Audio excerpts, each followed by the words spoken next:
I'd show up at TVs and that was it. They were trying to starve me out for whatever reason. I don't know why. Really?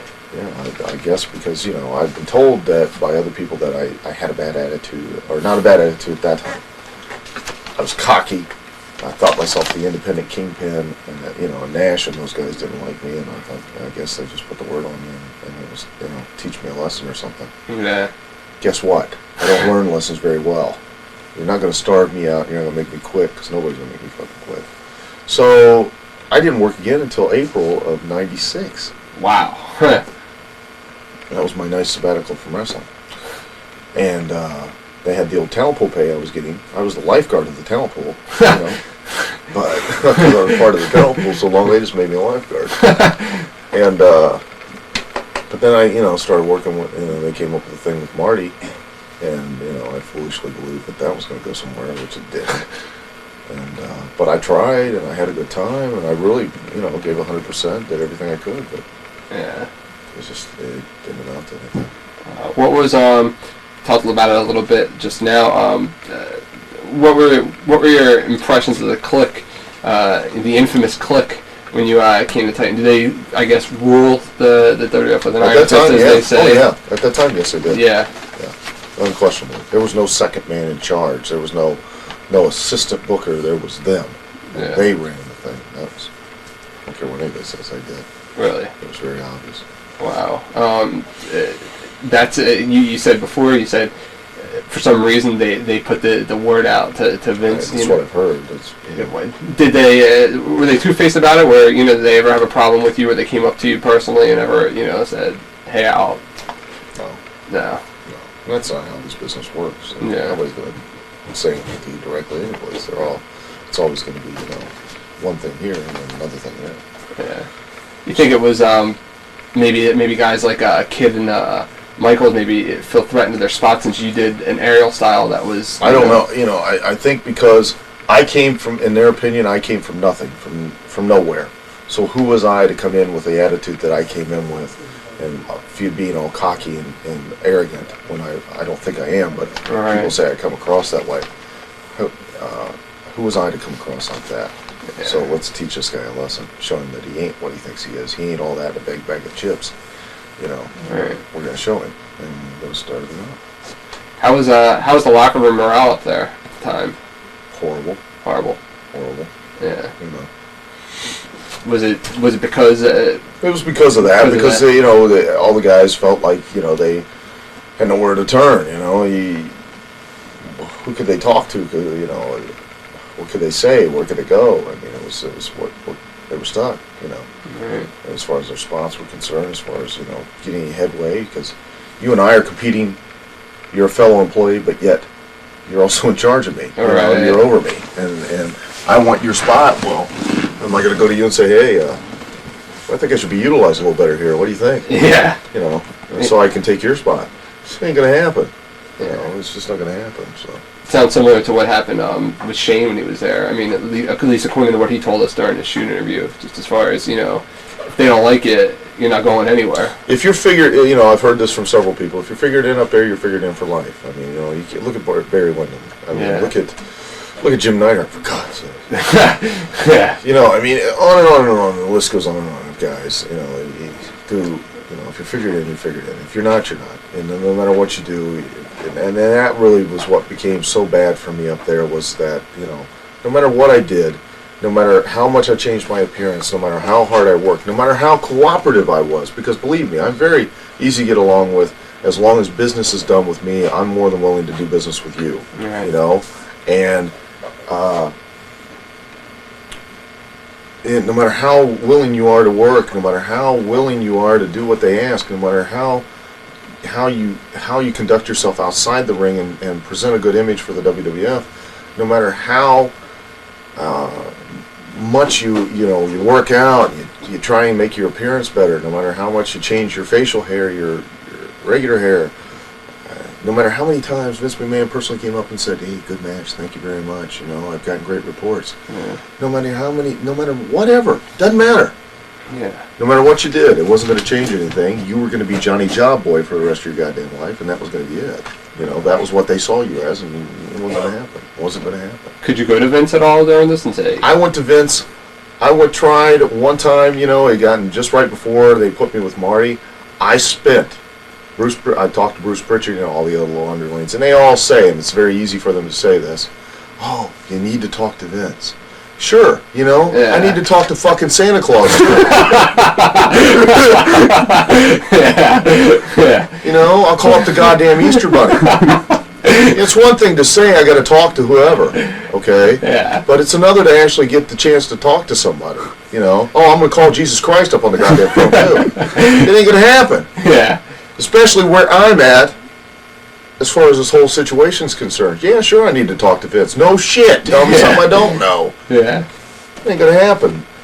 I talked to Bruce Prichard right before, like in March, back before, you know, and before they put Marty and I together. And, he's like, you know, oh, you got to talk to Vince. Call my office. I'll set up an appointment with you and talk to Vince. I'm like, oh, gee, thanks, Bruce. Yeah. So I call. Of course, he's not in. So I start calling Vince. I call there's no exaggeration. I call every day, at least once a day, for 2 weeks to try and say, hey, can you, I set up an appointment with Vince to meet with him the day before the pay-per-view, which was in Louisville. I'll be glad to drive down the day ahead of time on Saturday. Meet with him at his convenience. I only need 20 minutes, half an hour. Sit down and speak with him. Explain that I want to work, and that's all I want to do. Please give me an opportunity. Never returned my call. Jim Cornette returned my call. I said, Jimmy, what are you calling me for? He goes, well, you know, Vince wanted me to call you and find out what you want. I said, what do you mean what I want? You know what I want. Yeah. And I said, Bruce Prichard knows what I want. Why are you calling me? I said, everybody tells me I need to speak to Vince. Oh, you know, this and that and this. Well, then all of a sudden, that same TV, I work as Shinobi with Shawn Michaels. And then that same TV, or I worked the night before with Ahmed, which was a horrible match, as Shinobi. That was my fault.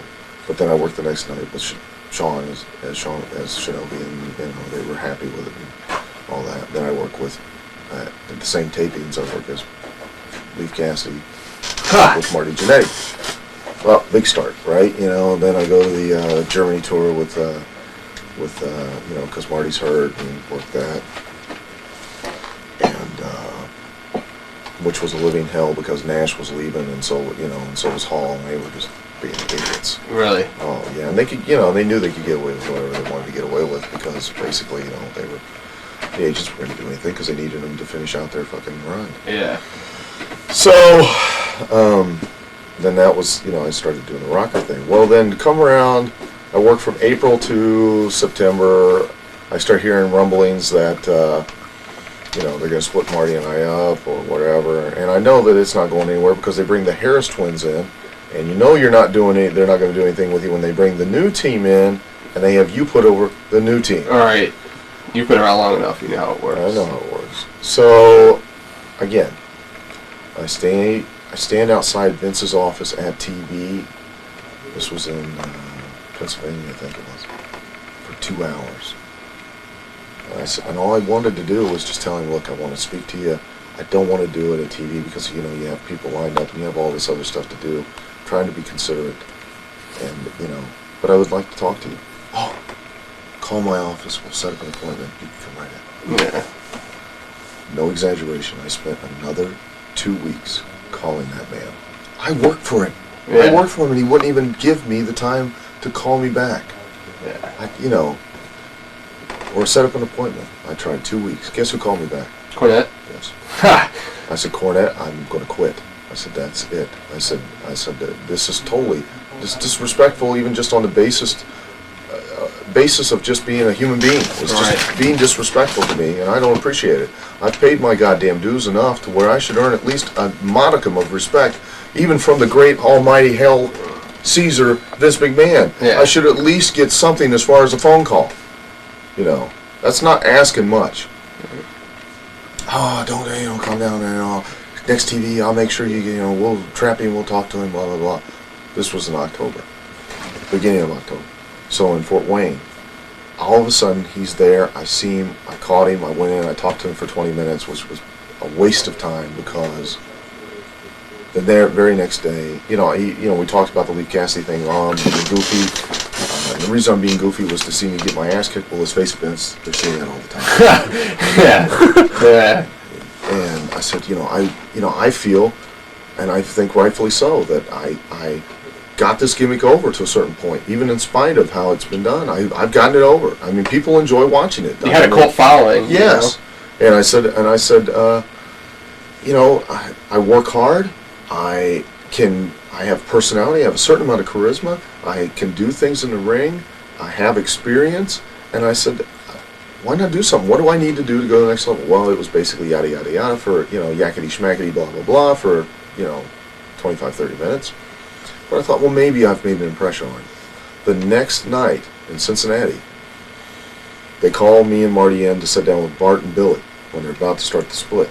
Now, I don't care what anybody says. If you want to get heat on Billy, then you have Billy walk out and we beat Bart. Right. Not for Vince McMahon. Because they wanted Bart to beat us. Well, Marty has a fit. Oh, Jesus Christ. And we started making jokes and everything. Jake Roberts is there, and he's going, come on now, guys, this and that, and trying to really smooth it over. And I'm going, what the fuck is, I just had this talk with Vince. Obviously his mouth didn't do nothing. All right. Marty gets up and leaves. Well, they call Jake away for a second. Marty said, I got to make a call or something. Jake's like, where are you going? He goes, I'm calling some friends so they can watch this. Because, and then Marty's making we're both making wisecracks about, hey, I tell you what, Bart can beat us. Then Billy, flash back the camera. Billy's back in the back. He looks on the monitor, gets hot because Bart beat us, runs out, and beats us both. And then Billy's dog sees it, runs out, and pins us too. And then Billy's we just started, and Jake was getting hot, but then he got called away for something else. Well, Marty left. I, being the professional I was, and know this too, up until that time, out of the two of us, they'd always come to me and they'd say, Al, we need you to put so-and-so over. So, whoever it was, right. When it was me and Marty together, I always did the job. I always did the job. The only time that Marty did the job was when we did those 4-team things, right. And I came up with a finish just because it was an old finish that I used to do with Al Costello, where he ended up doing it. Right. That was the only reason. Other than that, how are you doing the job? How are you doing the job? I never complained. I never once. And I always went out and gave 100% regardless. I come back. I said, well, Bart, I said, guess what? You just, I'll give you the fucking knee. You give me the flying schoolboy 1, 2, 3. And I said, you better get out of there because if you don't, I'm going to kick your ass. Yeah. And he, okay. Well, then, and I then proceeded to call a couple spots. Jake comes back. Marty's not there yet. Sits down, tells me, he goes, starts getting hot. And I said, we got the finish worked out. He starts getting hot. And he's saying, look, and I just worked with Flash Funk the night before. Yeah. He goes, they're starting to take notice of you. And, they're looking for guys to rise to the occasion now. And you don't always rise to the occasion. I got mad. Yeah. And I said, look, let me tell you something, dickhead. I said, if there's one motherfucker that rises to the occasion every time you ask him to and doesn't say a word, it's been me. Well, I don't think so. I said, I don't give a fuck what you think. He said, well, I don't think, no, but everybody else doesn't think so either. I said, really? He said, Vince McMahon doesn't think so. I thought, well, we need to get the fuck up right now. Yeah. We'll go talk to him. We'll sit down, and I'll set this straight right now. Because if we have to, I'll quit. Yeah. I don't give a shit. So what are you going to do to me? Job me out? Yeah. I said, if you haven't been paying attention, asshole, I'm the one still sitting here, and I said, I'm the one who called the finish to where it's being taken on me. You didn't have to, for once, come in and tell me I'm the one laying down. And, I said, fuck you. Well, then Marty came back, and it was done, and I pulled him aside later, and he tried to shift the heat off, and then after that, he was always, trying to buddy up to me. But you're not going to come to me and tell me, especially, for one thing, I take pride in putting out 100% no matter what. Whether there's 5 people in that fucking audience or 5,000, and whether I'm going over or whether I'm not going over, nobody can tell me I have a problem doing a job. Not me, the chief of the goddamn job squad. You can't, And I take personal pride in putting on a match and worrying about the match getting over, more so than I do myself, because I figure if the match gets over, I'll get over. Right. You're not going to tell me, especially after a year and a half of being treated the way that I was treated. And I don't think, even to this day, that I never did anything that deserved being treated like that. That I didn't do what I was supposed to do and didn't rise to the occasion. Kiss my ass. All right. So, I got to talk to Vince twice during that time. After that, I sat at home for October. I worked, we went and did the Survivor Series with Phil and Doug. Then, I've got plenty of these. After I've gotten beat in the handicap match with Bart and Billy, right? And the reason Jake gave for us they wanted us to get beat was they didn't want Bart and Billy to look like shit, or Bart to look like shit. And I went, what's that make us look like? Yeah. Didn't have an answer. Obviously, I knew that answer. Well, then the next time, rules of the business are very simple. Okay. We work with Phil and Doug and Davey and Owen at Survivor Series, and who else? I don't know who was on Phil and Doug's side. I forget. It was like 2 years ago or so. Yeah, but it doesn't matter. Yeah, right. Because I became the all-purpose job guy. Okay. So they, the next night they gotta have me on TV with Phil and Doug. We gotta. Well, Marty's ankle's hurt. Marty's ankle's hurt. Gotta have a partner for him. We stick Bob Holly. Problem is, Bob Holly's leaving the territory the very next day, and they know it. Okay? Yeah. Now, normally, who would do the job in that situation? The guy leaving the fucking territory. Yeah. Not me. Guess who did? They came and told me. Ultimate disrespect. Ultimate insult. Because obviously, you mean less to us than the guy who's leaving. Right. So, I had to do the job. Wow. And the list goes on and on and on. Little things like that for 2 years. So then they, it was, Al's got a bad attitude. Well, I wonder why. You get to the point where you feel like your entire adult life's been taking, a pointless act. Right. So. Maybe we should take some phone calls now since they're starting to come in, and then we'll get on to the ECW stuff and some UFC stuff. Whatever you want to talk about. Cool. Is the phone ringing at all, Doug? It was just a second ago. Yeah. You want to bring it in here and I'll start answering them? And meanwhile, before we get a call, just ECW? Yeah. Or how did you just quit Titan, basically? I'm still under contract to Titan. Really? Yes. How did you wind up? I can't quit. They won't let me quit. Oh, another story. Want to hear this one? Yeah. Back when I first started working, the Paulie thing comes up in August. They contact, Paulie contacts me and all that. I talked to him and he says, look, this is an opportunity. And I knew this was an opportunity for me to do something.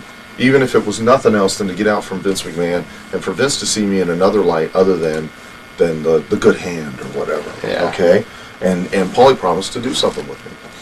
So, and give me an actual opportunity, which is all I've ever asked for was an opportunity. So, he says, deal is, you're not going to be called back. Vince understands that you're not going to be called back just to put somebody over on TV.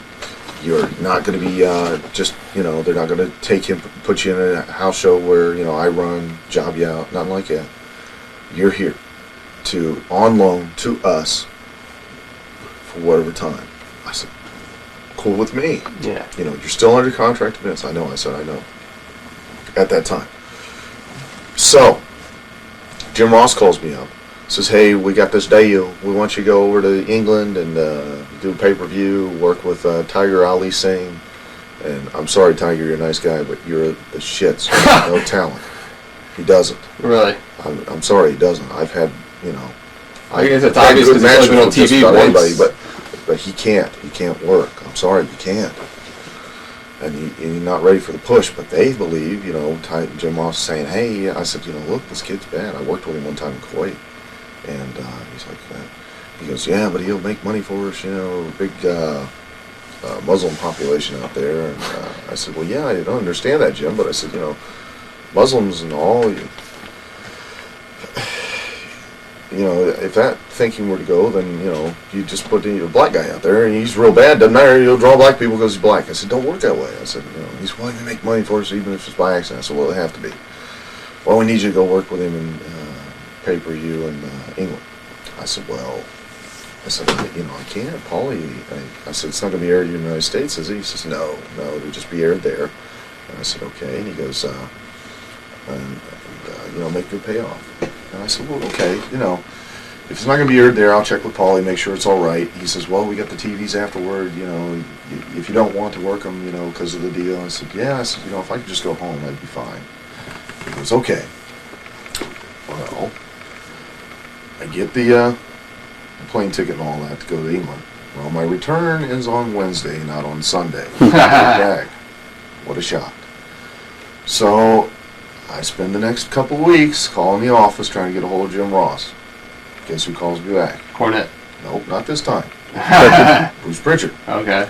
Hey, Bruce, Jim Ross says don't have to go, to the TV, so on and so forth, because of the deal with Paulie. Can you get the tickets rearranged? Oh, I'll get right on it. Take care of it. Needless to say, Yeah. I end up going to the old Madison Square Garden. Cornette asked me how it goes. I'm pissed because I hate more than anything to have a bad match or, less than what it bothers me. It really does. I was up all night after that match because they cut it short. And his dad's like trying to put the heat off on me. Well, you should suffer. You're my son. And I'm going, fuck. Yeah. But anyway, that's another story. So I end up, I tell Cornette, I said, look, I'm not going to do it anymore. I'm not going to be Francis the fucking pack mule of the WWF and carry people, go out there and have matches with these guys that haven't paid any dues, haven't done anything, and then I got to go out there and carry them, make them look good, and so they can make money, and now I go home and it's not doing anything for me. Mm-hmm. It's not doing a damn thing for me. So I'm not going to do it no more. I won't. Well, I tell Jim Ross the same thing. The next night, they're having a production meeting. Cornette comes out laughing. He goes, wait till I tell you this. He says, call me. I can't be seen talking to you. Whatever. I said, okay. So I'm standing up by the monitor. He says, I can talk to you now. Tells me that they need to have a match for Baracus. And that they go, well, you got to do this, and this. Oh, well, Leaf's here. And Jimmy started laughing. He said, well, he's not going to do it. And they all went together, what? Because I'd never said no before. Yeah. What do you mean? And he said, he's not going to do it. He told me yesterday. He's not going to go out there with a guy like that no more and just carry him around the ring and put him over. He said, he's not going to do it. You got to go get him to do it. Bruce Prichard, first man, stands up and goes, well, if he's not going to do it, we'll fire him. I wanted to quit. He wouldn't let me go. Yeah. Jim Cornette goes, well, go ahead, fire him. He said he wanted to quit a couple months ago. You wouldn't let him go, Bruce. Yeah. So they all quieted down for a second. And then who else spoke up? Oh, I think it was Jerry Briscoe said, well, we're not going to fire him. He don't want to do it. We'll hold up his money. Jimmy goes, you can't do that. He says, why? He says, because you're not paying him a goddamn thing. Yeah.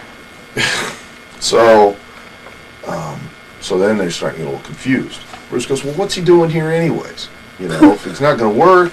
And Jimmy goes, well, he called, knowing that I'd spoken, because I told Jimmy I'd spoken to Bruce. He said, he called one of you, Jim Ross or you, and said that, he had a ticket to go home, and one of you said you'd take care of it, and you didn't. That's why he's here. Long story short, they tried to punish me and got mad because they couldn't figure out another way to punish me.